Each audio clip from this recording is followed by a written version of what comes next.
Hello and welcome everyone to another episode of the Academy Countdown here at The Runner, where we go over all of the Oscar-nominated films and see where they stand. My name is Zach Trevino, and I am the opinions editor here at The Runner, and today I am joined by a very special guest. Hi guys, my name is Trev Zachariah, and I am the blog writing coordinator here at The Runner, and I'm very excited to be able to unpack this film as it truly is one of the standouts at this year's Oscars. Yeah, well then let's just get into it then. This is Coogler's 5th time helming the ship of directing, and this is his first time off the stint of making Marvel's Black Panther a global success. It was, and I was really interested when I first heard about this movie coming out that it would be the first time after assuming all of his success with the Black Panther and Creed movies that Coogler would be working on a wholly original story and have no established brand backing him. It's not like I thought he couldn't do it, but without the big names behind him, I was curious to see what his full creative direction would take him. Well, I think I speak for most when I say that Sinners made a splash. It landed 16 Oscar nominations, which took the record for most nominations for a single film, which was previously held by La La Land on Titanic and All About Eve at 14.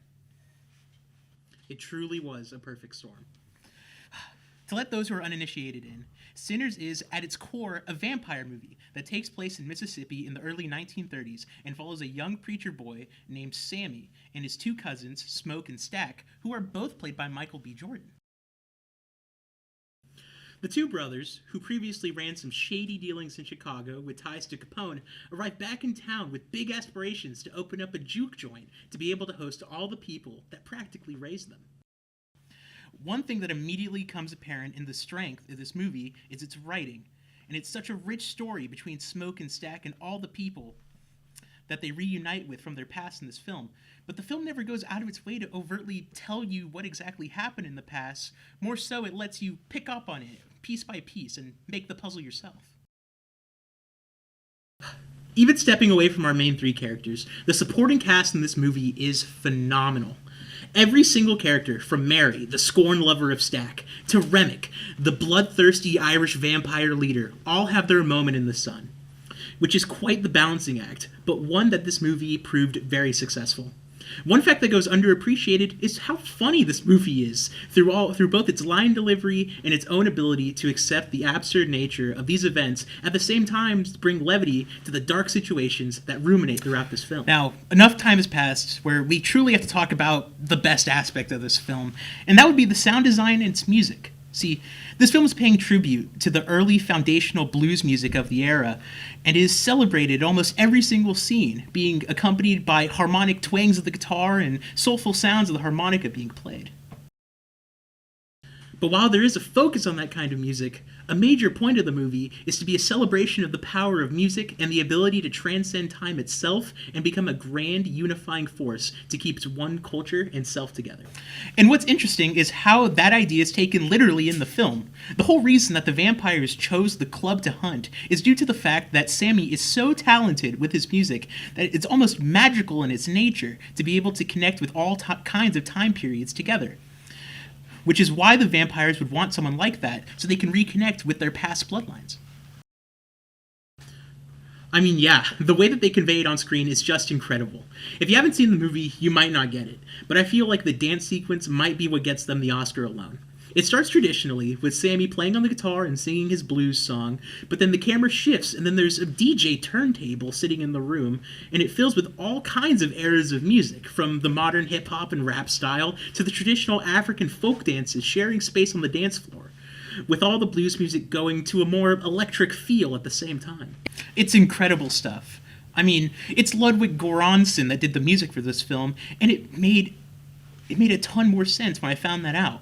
I mean, this is the guy that did all of Christopher Nolan's newer stuff. He did Oppenheimer. He's doing The Odyssey. I mean, he's one of the modern stars in film music today. Yeah. And you know what another thing I liked about this movie was? How much it played with the rules when it comes to vampires, and now they're expressed in interesting ways. I know, right? Like, the main thing of the film, and the whole thing about needing to be invited in, is such like a C-tier thing when it comes to vampires and their rules, but in this movie it's done so tense. God, and thinking of the vampires storming in, this movie was brutal, right? Oh my god. Yeah, this movie's not for the faint of heart. The action of this film is something that is pretty impressive too. The vampires are brutal, and they revel in it, especially in the last act where the big fight happens. They even do a crazy fire stunt where this lady is set on fire while on top of a zombie, stabbing it, making sure it either burns or bleeds to death. And when the sun comes up at the end and the horde of vampires finally burn, it's so disgusting, but it's so cool at the same time.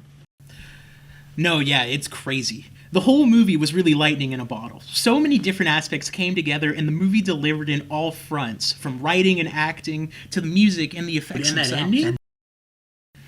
Oh yeah, it was literally the cherry on top. Spoilers, by the way. But when it's revealed that the vampires of Mary and Stack were alive the whole time, and then they visited Sammy in the 1990s, oh my god, it was awesome to see how they translated the 1930s styles that they wore the entire movie to the more hip and modern 1990s style. It was amazing.